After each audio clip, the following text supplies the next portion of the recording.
Olá, sejam bem-vindos. Todo esse material faz parte de um trabalho da disciplina de Processos Psicológicos Básicos, ministrada pelo professor Eudes Alencar, do curso de Psicologia do UniRN. Nosso grupo irá abordar a temática da EAD, da educação à distância, durante um momento de pandemia, e tivemos como exemplo o novo coronavírus. Nosso grupo é composto pelos alunos Ana Maria Rafstrom, Gabriel Figueiredo, Caroline Fidelis, Maria Eduarda Barbalho, Milena dos Anjos e Renata Medeiros. Somos do primeiro período matutino e optamos pelo formato em vídeo. Espero que todos vocês gostem e um abraço a todos. Olá a todas as pessoas, espero que vocês estejam bem. Meu nome é Glauco, sou professor de Sociologia no Instituto Federal de Educação, Ciência e Tecnologia do Rio Grande do Norte, campus Natal Central. E esta semana eu fui procurado pelo aluno Gabriel, colega de vocês, para responder uma entrevista sobre as relações entre educação à distância e pandemia. E nesta relação, de forma mais específica, ao uso das novas tecnologias educacionais virtuais no período pandêmico. Antes de iniciar a minha visão sobre as perguntas que ele me mandou, eu gostaria de dizer para vocês que nós não vivemos apenas uma pandemia, nós vivemos também uma sindemia. E aí vocês podem estar se indagando, poxa, o que é uma sindemia? A sindemia, ocorre quando uma crise sanitária se acopla a comorbidades outras, juntamente com as desigualdades sociais pré-existentes. E aí entendam desigualdades sociais em seu sentido mais amplo, certo? E por que comecei a falar sobre essa pandemia, que nós podemos entender também como uma sindemia, para poder falar sobre o campo educacional e depois fazer as relações com a educação à distância? Primeiro porque se eu falo em desigualdade social, eu também falo em desigualdade socioeducacional.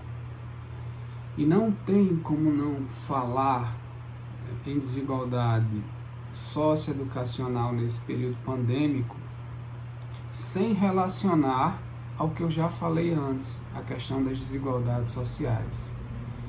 E isso porque traz um impacto para a esfera educativa, uma vez que nem todas as pessoas que estudam têm acesso aos meios necessários para desenvolver, para estudar por meio dessas novas tecnologias educacionais virtuais.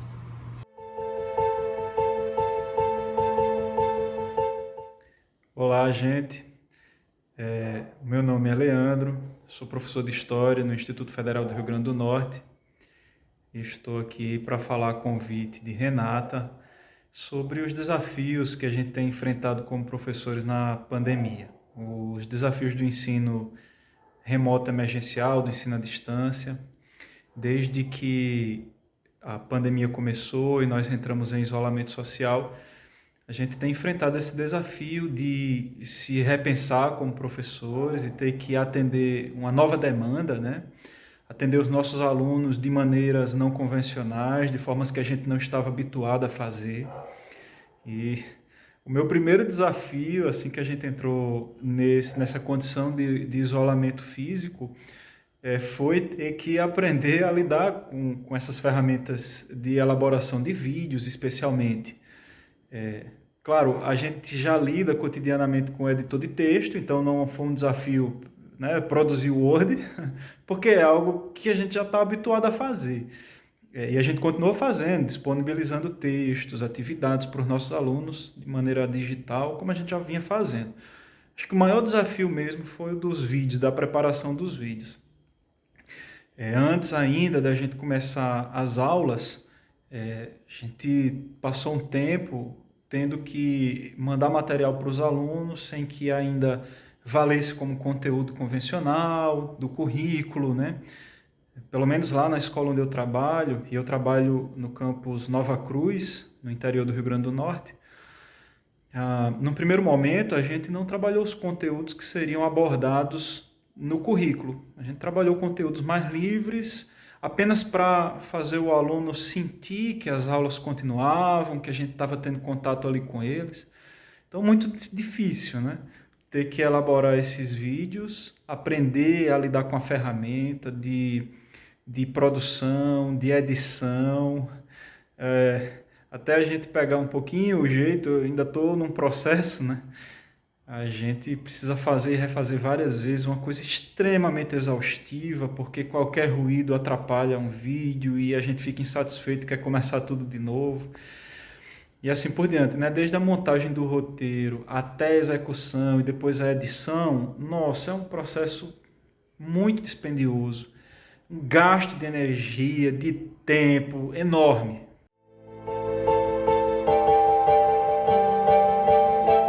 Meu nome é Milena e hoje eu vim trazer o meu relato de como foi ser uma estudante durante o último ano do ensino médio em uma pandemia global. Ano passado, no ano de 2020, eu terminei a escola em uma instituição privada e a grande maioria das nossas aulas foram aulas remotas. Era um momento muito novo e muito tenso para todos, porque o próprio terceiro ano já traz essa tensão psicológica para os alunos por conta do Enem. Então, algo que já era complicado acabou virando ainda mais. Nós tínhamos que estudar muito e nessa situação totalmente adversa. Os professores tiveram que se reinventar de todas as maneiras possíveis para prender a nossa atenção através do computador e para passar o conteúdo com a mesma qualidade. Tentar passar o conteúdo com a mesma qualidade. Eu acho que as aulas à distância não têm a mesma eficácia que as aulas presenciais durante o ensino médio e o ensino fundamental, porque eu acho que são épocas essenciais para o desenvolvimento de uma criança ou de um adolescente. Viver em grupo, em sociedade é muito importante e são ensinamentos que nós vamos levar para o resto das nossas vidas, sem contar os ensinamentos que os professores nos passam, não é mesmo? Então, essa é a minha opinião e eu não me vejo estudando nesse modelo futuramente, não me vejo estudando em EAD, mesmo na faculdade. Pretendo voltar às aulas assim que puder e é isso. Obrigada pela atenção.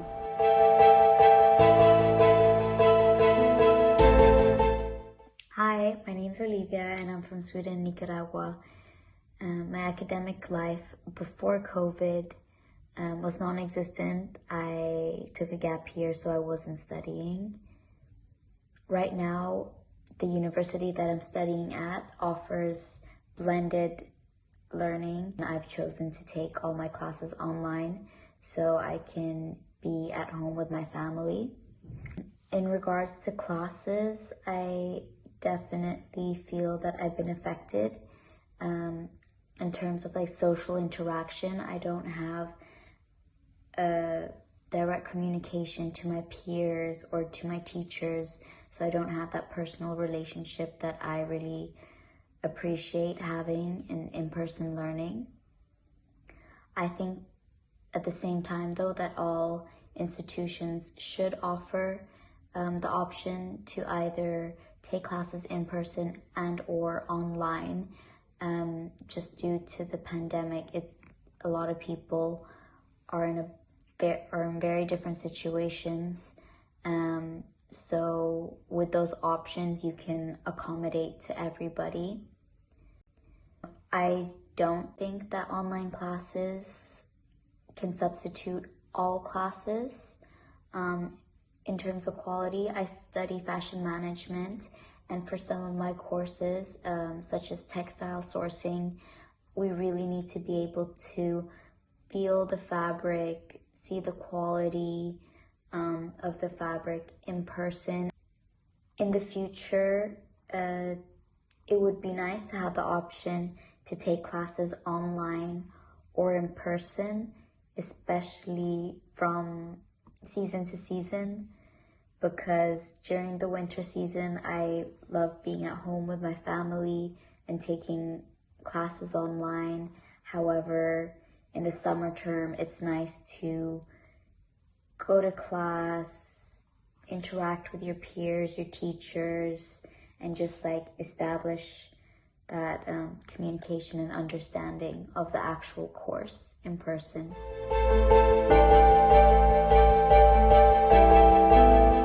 Quais os impactos que o coronavírus desencadeou na educação? Além deste, que eu já falei, o acirramento, o aprofundamento de desigualdades socioeducacionais que já existiam no período pré-pandêmico ou pré-sindêmico, desencadeia também em nós, educadores, principalmente, o desenvolvimento de habilidades que até então nós julgávamos de segundo plano. Ou seja, a pandemia obriga, de certa forma, a nós, educadores e educadoras, a nos reinventarmos.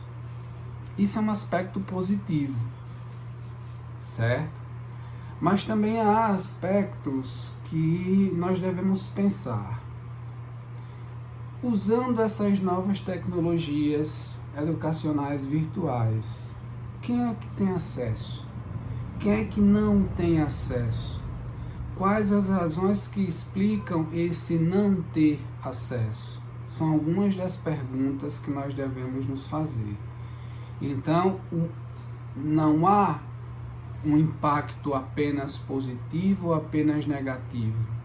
Entre esse polo positivo e esse polo negativo, existem possibilidades múltiplas de nós pensarmos os impactos do coronavírus na educação.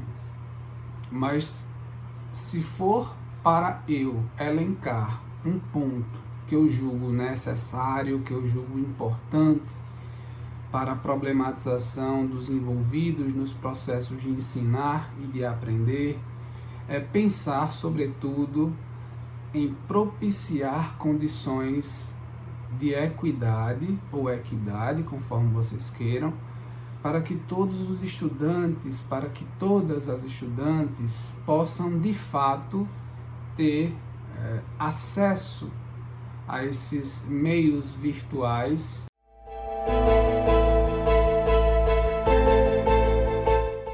Oi, eu sou a Clarice, educadora infantil do município de Parnamirim. Falando um pouco sobre os desafios da educação à distância, eu vejo que realmente são muitos dentro da minha realidade de educadora infantil, porque, por exemplo, nós lidamos com famílias com uma renda, né? Um pouco menor, muitos dependem também de benefícios do governo, né?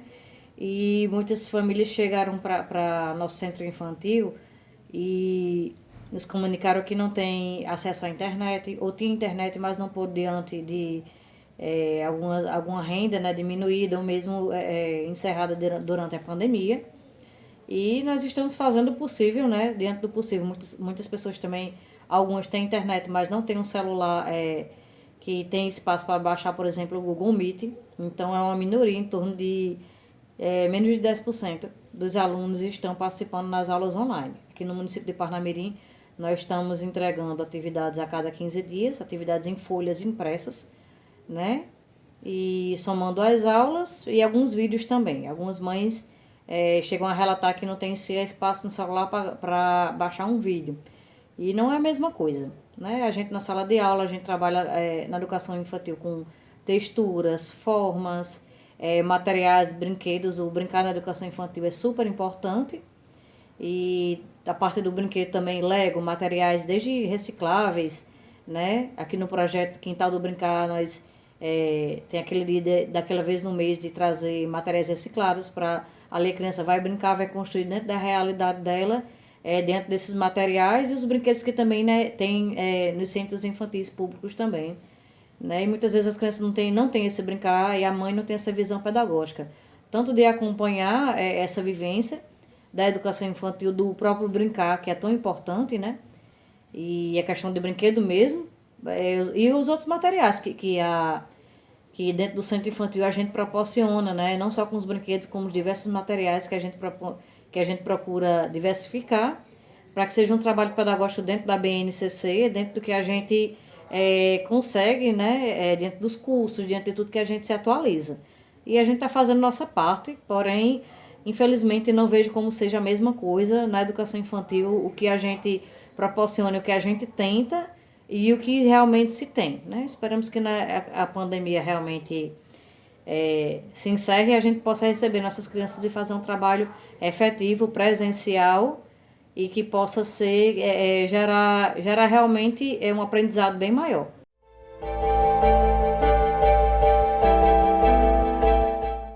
Olá, meu nome é Maria Helena, eu tenho 18 anos e vou contar minha experiência no EAD. Bom, eu só tive um ano de EAD, que foi o ano passado, né, que foi o pré, e eu acho que mais lados positivos do que negativos, né, eu acho que contradizer aí todo mundo. Bom, eu tive muita facilidade de assistir às aulas, porque, diferentemente das aulas presenciais, eu não conseguia assistir por causa dos alunos, né, dos meus colegas de classe, vamos dizer assim. Eu perco o foco muito fácil e acabava que eu não conseguia prestar atenção no que o professor estava falando, porque tinha alguém conversando do meu lado, né? Isso não acontecia no EAD, né? Realmente não acontecia, não tinha ninguém conversando do meu lado. Só de vez em quando que minha mãe, né, família dentro de casa, que atrapalhava muito. Mas pra mim isso era um ponto positivo. Outro ponto positivo era eu estar na aula em si e ter o acesso aos assuntos muito fácil, né? Eu tava aqui na aula e o professor falava alguma coisa que eu não entendia e eu ia lá, abria uma aba e procurava e tava ali, né? Eu não precisava escrever no caderno, esperar chegar em casa e ver o que era aquilo. Afinal, ninguém fazia isso, né? Ninguém lembrava de procurar e acabava que ficava por isso mesmo. Bom, no caso, esses são os lados positivos, né? No caso, a não comunicação, né? Nenhuma, não precisava falar com ninguém, isso já me animava, né? E a facilidade de obter conhecimento, né? Se você não conseguia obter com o professor em si, você ia lá na internet e ia mais rápido.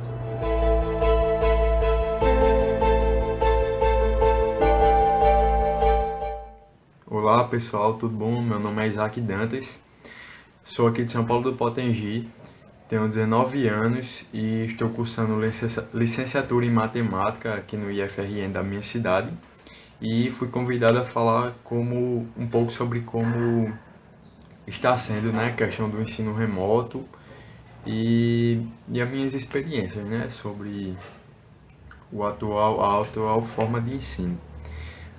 Basicamente não foi assim algo tão difícil para mim no começo, porque como eu tinha começado a estudar pro Enem assim de casa, né, assim por meados do ano passado, antes de começar meu ensino, minhas aulas remotas, então eu já meio que tinha provado o gostinho, né, de como seria estudar em casa realmente, né, sem ter nenhum contato com escola, nenhum contato físico. Então, assim, para mim, de início, o ensino remoto não foi algo tão diferente, né? Foi algo bem assim legal, interessante. O único problema assim que eu enfrentava mais, né, porque tipo aqui na minha casa tinha apenas um computador e era para 4 pessoas, né, minha mãe, minha irmã e meu irmão e eu. Então 4 pessoas para usar apenas um computador então iria sobrecarregar bastante, né? Porque todo mundo tendo aula, minha irmã também era da licenciatura e meu irmão pequeno, né? Minha mãe também é professora. Então acabou que isso que estava dificultando mais, né? Porque na questão da aula remota a gente passa sem dúvida muito mais tempo no computador do que a gente passaria normalmente, né? Então basicamente é isso, né? Nesse primeiro momento do ensino remoto, como foi para mim.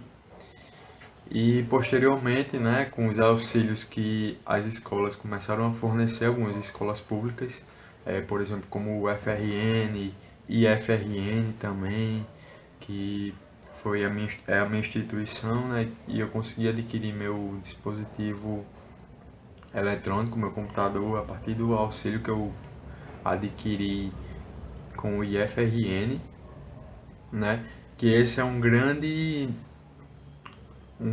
barreira que a maior parte dos estudantes tem, né? Nessa questão do ensino remoto, que é a falta do aparelho eletrônico adequado, né? Porque como a gente precisa muito, né? Tanto para fazer trabalhos, pesquisas, estudar, assistir aula, a maioria das pessoas tem apenas um celular e muitas vezes esse celular não é. Às vezes é um celular que já tem algum problema, que não suporta tanto tempo sem estar no carregador, né? Então acho que o maior problema do ensino remoto é essa questão do aparelho eletrônico, né? Que ainda hoje é escasso para muita gente que não teve acesso nenhum a auxílio para aquisição de aparelho eletrônico, né? Então assim, acho que o ensino remoto para mim foi e está sendo, na verdade foi, porque eu não estou mais cursando, não estou mais participando realmente das aulas da licenciatura, porque eu acabei vendo que não é aquilo que eu realmente quero, né?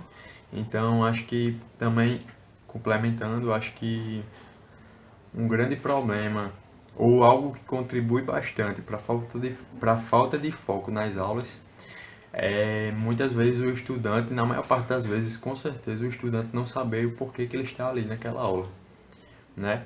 Quando você não sabe o motivo de você estar fazendo determinada coisa, seja estudando determinado assunto ou participando de determinado curso, isso daí influencia diretamente no seu foco e no seu rendimento, né? Dentro de sala de aula, no ensino remoto também.